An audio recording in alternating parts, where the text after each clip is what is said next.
Гудит вся страна, Николай Басков серьезно болен. Поклонники музыкального исполнителя Николая Баскова обсуждают внешний вид артиста. Не так давно музыкант появился в программе российского телевидения.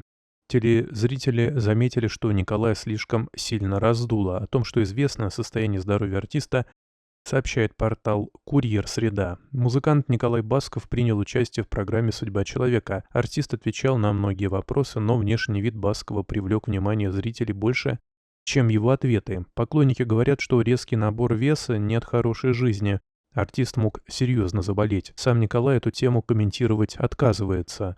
Российский блогер Антон Суворкин, обсуждая изменения во внешнем виде музыкального исполнителя, заявил, что артисту ничего не грозит.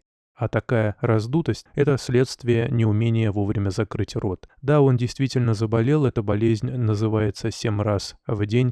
Круассан принимайте, тем же самым заболеете. Упаси Боже так заболеть, как Николай Басков. Не скинешь ведь уже в таком возрасте, говорит блогер. Также блогер говорит, что все беды Николая Баскова от того, что он просто много питается. Суворкин призвал поклонников артиста не придумывать болезни, а оставить музыканта в покое. Пока поклонники музыкального исполнителя Николая Баскова обсуждают его лишний вес, сам артист в это время раскритиковал Любовь Успенскую. Напомним, Николай, ведущий шоу «Ну-ка, все вместе» на телеканале «Россия». Вместе с Алсу он представляет лучших из лучших вокалистов эстрады, а оценить их предстоит сразу 100 судьям в студии, среди которых есть и звезды. Одной из приглашенных знаменитостей стала Любовь Успенская. Любовь слишком бурно отреагировала на выступление одного из участников шоу.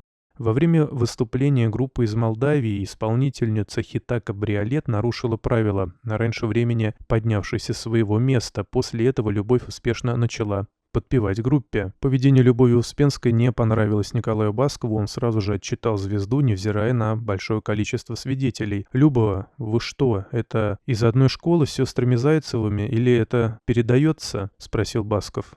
Поклонники Николая Баскова считают, что это была не критика, а замечание. Они пишут в соцсетях, что артист предпочитает сглаживать острые углы, переводя все в шутку, а не набрасывается на коллег с резкой критикой и оскорбляет их.